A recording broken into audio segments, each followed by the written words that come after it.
Good morning mga kapamilya.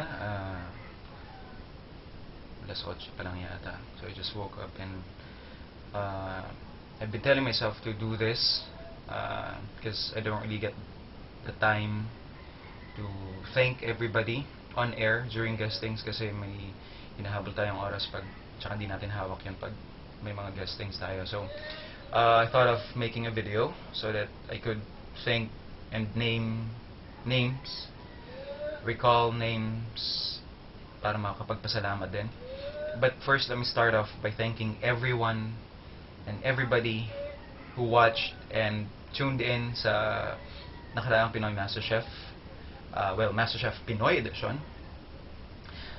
In behalf of the staff and crew ng mga contestants, maraming salamat po sa oras na ininvest ninyo at siguro sa panahon na ibinigay ninyo sa amin. Maraming salamat po talaga. Sorry, pasensya na. Forgive me. I don't really have a script. I'm just improvising here, so please do bear with me. We will be forever grateful with what we have shared. But we have, grabe, we were just normal people. And we still are. Siguro sana po na by doing this somehow na papaintindi ko kung gaano kalaki at gaano kasarap yung impact na dinala niyo po sa mga buhay namin. And I guess thank you. Let me start off again. Dami kong start off. My family, my ambassador of Kwan, ika nga ni Cuba Gooding. They are the ones who supported me and provided me with a much needed inspiration. Sila yung pinanguhugutan ko ng lakas, and siguro tama lang na sila yung unahin ko. Maraming salamat po. And of course sa aking nay, who believed, and siguro ito yung nakita niya. That's why she really pushed me to join the competition. And for that, I love you, Nay. And I wish everybody would get to meet their own Nay, because I've been blessed. Thank you so much. I wanna start off with my family in Barlig, Mountain Province.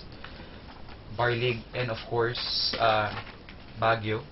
Yan, yung mga kapamilya natin sa Barlig and Baguio and Benguet, mga Mountain Province delegates.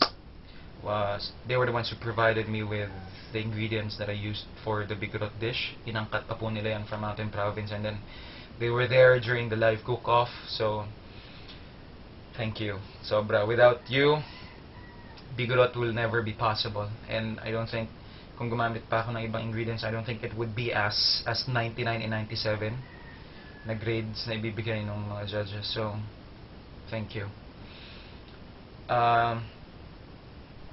Yun, mga kapitbahay namin dati sa Camp 6, Benguet. Maraming salamat, yung FB group natin na Camp 6. Your words have really inspired and really gave me the strength that I needed as well.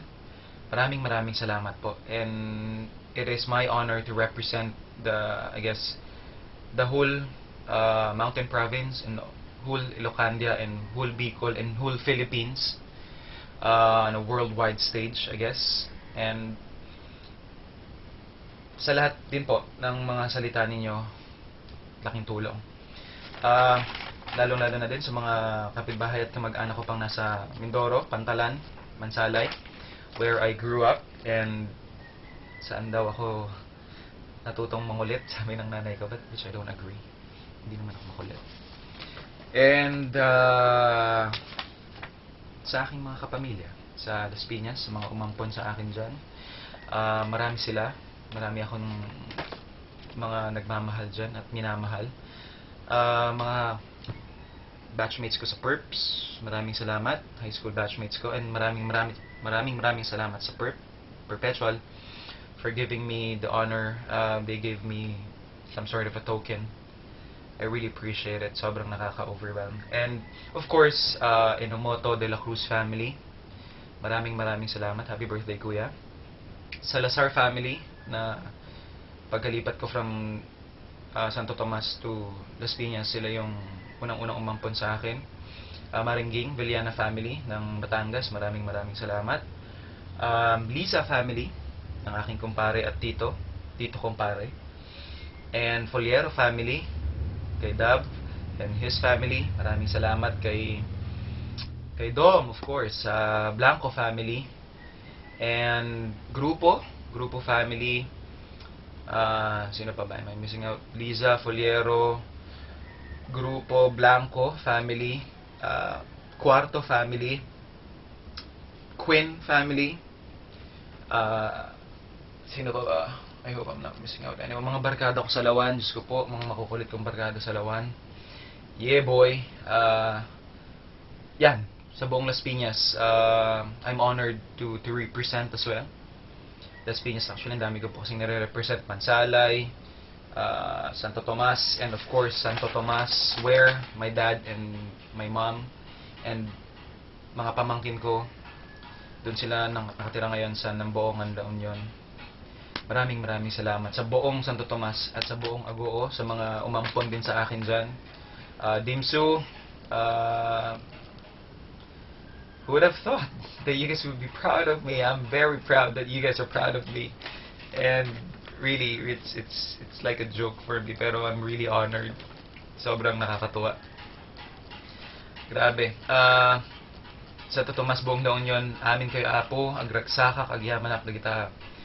Suporta nga intadyo kinyak, sapay ko isubli tayo nga well, all the support that you guys have provided. And speaking of support, the ever supportive Kabuyao, the Alimagno clan of Kabuyao, and of course the Sabater clan of Cavite. Maraming salamat din, Cavite, for supporting MasterChef. And sa aking, I guess, sa buong Pilipinas, yun nga po, this is our victory. This is not just mine, honestly. And I may just have won the competition, but each and everyone who supported, who tuned in sa MasterChef, I'm sure you guys are all winners. May ibang connect yung show na dinala sa buong Pilipinas, and of course sa mga kababayan natin, sa mga kapamilya natin sa buong mundo. TFC, thank you so much sa inyong suporta. Hindi po matatawaran na suporta niyo, and it is our privilege to somehow siguro maibsan yung pagka-homesick ninyo. We're really proud and honored. And of course, sa mga kapatid ko, sa mga pinsan ko, sa kapamilya ko din sa Saudi Arabia, maraming salamat dun sa buong yung sa hospital kung saan nag-work ang aking kapatid na si Ace Daniel Royol, at ang aking ate, pinakamamahal kong ate Veronica. Maraming salamat sa suporta, and sa iyong family, sa aking mga bayaw, Kuya Lardy and Kuya Joy, and of course sa pasimuno ng Red Sinigang, kung ba't ako na-save nung elimination round na yun, sa aking ate Angel. Maraming salamat. At sa aking napakaraming pamangkin, hindi ko na kayo isa-isahin kasi naintindihan nyo naman siguro. Ang dami nyo. Sa tatlo kong kapatid, siguro may 19 or 20 akong pamangkin. And of course, sa aking anak, I'll see you soon. I'm not gonna dwell on that kasi it's complicated, but I'll see you soon, son. Sa aking kapamilya sa Australia, to my aunts, Auntie Salve, thank you so much, Auntie Ellie, Auntie Glo. Really appreciate what you guys have, the support, of course. And to my cousins, Raylin and Joe, I'll see you guys soon, I miss you. And to all my cousins there, maraming salamat to whole Filipino community all over the world, and who really supported MasterChef. Canada, US, Europe, Middle East, Asia, lahat nga buong mundo nga, diba? So, maraming salamat po. And I guess I don't wanna miss out then yung the program itself, the MasterChef family, yung mga magigiting at masisipag nating behind the scenes crew and staff. And of course, I would just like to thank first Direk Lauren. Sir, so isa sa mga pinaka-kinakabahang moment ko yun, kabadong moment yun when you had me sing during the interview and audition. So, and Miss Mercy, thank you so much sa pagsubaybay sa amin. Maraming salamat. And to Direct John, you sir, you rock. Sobrang hope to get to talk to you and mingle with the staff and crew ng MasterChef. To all the writers, sa mga SEs namin, sa mga makukulit namin cameramen, and of course I would like to thank food team. Maraming salamat. Alam ko nangarag namin kayo ng todong-todo at bonggang-bongga. Maraming salamat at pasensya na rin. Sa Art Dep, maraming salamat. Aming makeup artists, sila Ma'am Jo and Ma'am Mabit. Mabit. Yan. We love you. And of course, ang aming laging napapagalitang researchers dahil makukulit daw ang mga contestants. Ma'am Riza, Ma'am Mia, we appreciate yung whatever you guys have done for us. Alam niyo yun, and we love you. And of course, Miss Maya, siguro top 5 ko siyang most intellectual and most interesting person that I've met. 2 beses niya na po akong pinapatumba sa inuman, and it's really embarrassing, but ma'am, you rock as well. So we appreciate Kuya Darren, Ate Besa, maraming salamat. Ma'am Joyce, Ma'am Jessie, Direk Von, yes, of course, sa lahat ng chef judges na nakasama namin. Maraming salamat po sa mga aral at sa mga insights na binigay nyo sa amin. And I guess we would have never achieved yung level namin when the show finished kung hindi po sa mga advice ninyo. And of course, most especially, I think the whole world needs to know this, how much of a down-to-earth person Ms. Judy Ann Santos Agoncillo really is. She's really amazing. Not to mention, she's really hot. She's sexy. Sir Ryan, don't mean that. I guess the whole world needs to know that. She's really hot because she's very good of a person inside and out. Very humble and very, what do you call this? Hindi siya madamot. Yes, sobra. Salamat po sa lahat, ma'am. And it has been our honor and privilege to have worked with you, and of course everyone then. But now I understand why you are such a star, because you rock, ma'am. Ang daming rock talaga sa MasterChef. Sino pa ba? Of course, the people whom I became friends with and sobrang naging ka-close ko sa competition. Ronel, ang aming tatakotin. Takot sa multo si Ronel. Si Reggie, matibay, Diyos ko, hindi na kita ilalaglag. Alam ko, laglag ka na. At sa aming makulit, Diyos ko, napakakulit na si Kuya Tolitz. Pero, totoo po yun. Yung sinabi ni Ma'am Judy Ann na isa siya sa mga magagandang ehemplo ng PNP. Sir, Kuya Tolitz, we'll see you guys soon. And Ate Carla, I was so happy when, siyempre natanggal na si Reggie, si Ronel, si Kuya Tolitz. I was so happy to have shared the last 2 spots with you. Hindi po niyo na itatanong si Ate Carla when I do practice sa loob ng headquarters. She would really take the time and teach me, especially sa baking.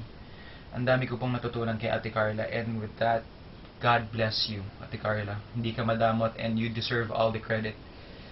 And kanino pa ba? Mami Betty, I miss you. And Ma'am Malu, Diyos ko po, yan yung mga mababait kong nanay-nanayan sa loob. Na sobrang sweet niyan. And si Ate Lilibeth, I hope everything is well with you, Ate Lilibeth. And to Cons, congratulations, best wishes to your up-and-coming marriage. Good luck. And to Sunny Boy, bro, we'll see you in Bataan. Bibisitahin ka namin dyan ng mga boys. And sa lahat po, yan yung mga naging ka-close ko talaga sa loob, and I really appreciate the friendship. And again, to all MasterChef would have never been successful without you. So that we know. That's why I guess I would have never thought of me doing this in a million years, but that's how much of an impact you guys have brought in our lives. Binago nyo kami, and with that, God bless you. And I wish I could leave you guys with a recipe of how to be successful, but I don't. If there's anything that I can, I guess, share with you, believe. Dreams do come true, and hard work, plus, most importantly, prayers. Look what prayers have brought. I am, I guess, a living testament of how great and how powerful prayers and kung ano magagawa nito sa buhay natin. Guys, I thank everyone, but hinuli ko talaga the one up there. Thank you. I guess in everything that we do, it's impeccable. It's a must. Impeccable. Wrong. It's really a must that we incorporate or we put God into it. Because without Him, just imagine how big of a universe we are in, and how small we are.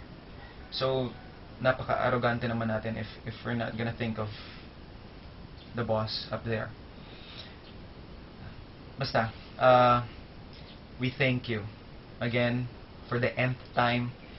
Thank you so much. We really appreciate. Thank you. We really appreciate your time, and hope to see you guys soon. Talk to you again. Bye. Ciao for now.